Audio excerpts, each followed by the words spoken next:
Good morning, history classes. It is Tuesday, April 14th, and today we're going to be talking about the efforts to end segregation toward the end of the Jim Crow era, beginning of the Civil Rights Movement.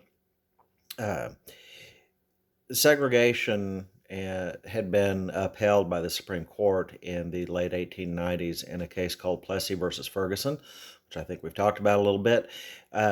Plessy versus Ferguson said that segregation was lawful and constitutional as long as African Americans who were affected by it were provided with, and the money quote was, separate but equal accommodations. So the idea being that you could segregate a restaurant or a courthouse as long as wherever you required African Americans to be, even though it was separate from wherever white Americans were able to be, was equal in accommodation. So think about the water fountains. You'd have a white water fountain and what was labeled a colored water fountain. Um, in practice, of course, the separate accommodations were very rarely, if ever, equal, and this was particularly true in the case of schools, where schools that were reserved for African Americans would get the cast-off, old, torn-up books from the white schools that were being replaced. The buildings that they were required to have school in were much older, draftier, not provided with the same accommodations, air conditioning or heating in the winter. And so, starting in the 40s and 50s, there was a big push in the civil rights movement to start getting segregation and the idea of separate but equal overturned. The big focus of this, to begin with, would be in education, and it started with kind of a piecemeal, okay, we're going to attack segregation in this specific area of education kind of approach, before the Brown versus Board of Education overturned the idea of separate but equal throughout education, period. Two of the cases during this sort of piecemeal effort were centered in Oklahoma. Uh, the plaintiffs were black Oklahomans. The first one being Ada Lois Sipule Fisher, was born in 1924, 5 years before my dad was born. She died in 1995.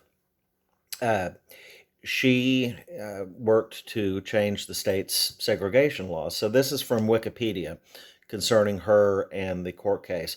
Her brother had planned to challenge segregationist policies at the University of Oklahoma, but ended up going to Howard University Law School in Washington so as not to delay his career with protracted litigation.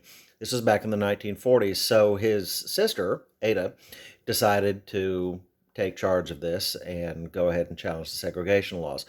So in 1946, she applied to the University of Oklahoma and was denied because of race. This was very common during the Jim Crow era.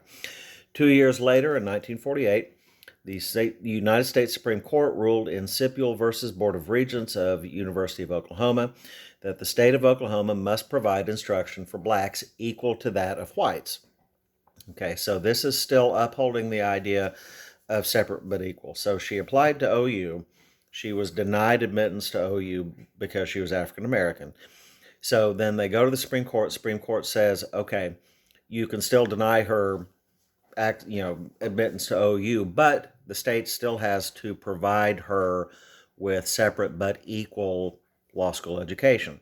So in order to comply with the Supreme Court, OU creates the state of Oklahoma rather creates the Langston University School of Law. Langston University was a traditionally African American college in Oklahoma. They created a school of law in order to comply with the United States Supreme Court ruling. Further litigation was necessary to prove that this law school was inferior to OU's College of Law. So they went to the Supreme Court, got the Langston University School of Law set up. Then they had to go back to court to prove that the Langston University School of Law was inferior in its instruction and its everything that it offered, to the OU College of Law. Let's see. Finally, on June 18th, 1949, Sipuel was the first African American admitted to the University of Oklahoma's law school, becoming the first African American woman to attend a previously segregated all-white law school in Oklahoma. By this time, she was married and pregnant with the first of her 2 children. The law school gave her a chair marked colored and roped it off from the rest of the class. Despite this, her classmates and teachers welcomed her, sharing their notes, and studied with her, helping her to catch up on the materials she had missed. Sipuel had to dine in a separate, chained-off, guarded area of the law school cafeteria. She recalled that years later, some white students would crawl under the chain and eat with her when the guards were not around. Her lawsuit and tuition were supported by hundreds of small donations, and she believed she owed it to those donors to make it through law school. Then the other case was that of a man named George McLaurin, who was quite a bit older than Ada was. George McLaurin had been born toward the end of the 1800s, in fact, around the time of the Plessy versus Ferguson court case.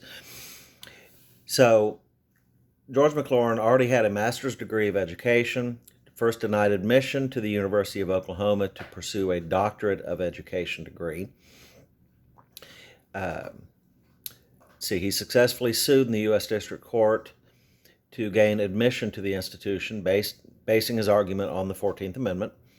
At the time, Oklahoma law prohibited schools from instructing blacks and whites together. The court found that the university's inaction on providing separate facilities in order to meet Oklahoma state law allowing McLaurin to attend the institution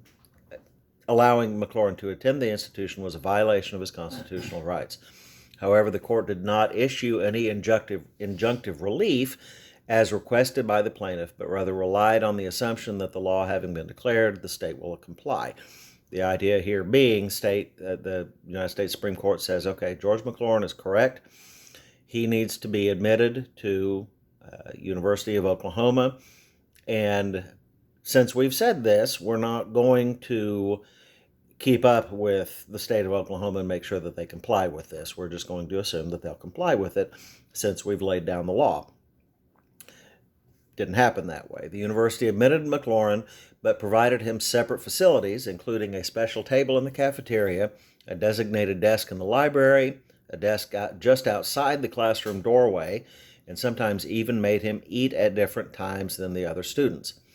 McLaurin returned to U.S. District Court and petitioned to require the University of Oklahoma to remove the separate facilities, allowing him to interact with the other students fully. Court denied McLaurin's petition, and this is the U.S. District Court. So McLaurin goes to the United States Supreme Court, wins there, but then they don't require the state to actually prove that they're doing what the court says they should do. He goes back to the U.S. District Court to try to make the state of Oklahoma comply. U.S. District Court hands him a defeat. They refuse to agree with his petition.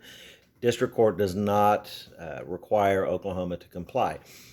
McLaurin then appeals to the U.S. Supreme Court, and the court rules, I believe, unanimously, that a public institution of higher learning could not provide different treatment to a student based solely on his or her race, as doing so deprived the student of his or her 14th Amendment rights of equal protection. So this is a case where, bang, all of a sudden, the Supreme Court has struck down the idea of separate but equal segregation in higher learning. So in colleges, graduate schools, and whatnot, this point in 1950, the United States Supreme Court has basically overruled Plessy versus Ferguson insofar as colleges and grad schools go. This is still not going to affect public schools, and that's what's going to come up next is the Brown versus Board of Education case, which Thurgood Marshall and others, of course, successfully argued overturning segregation, at least by law, not in fact throughout the South, as that would take another 10, 15 years to really begin to integrate schools.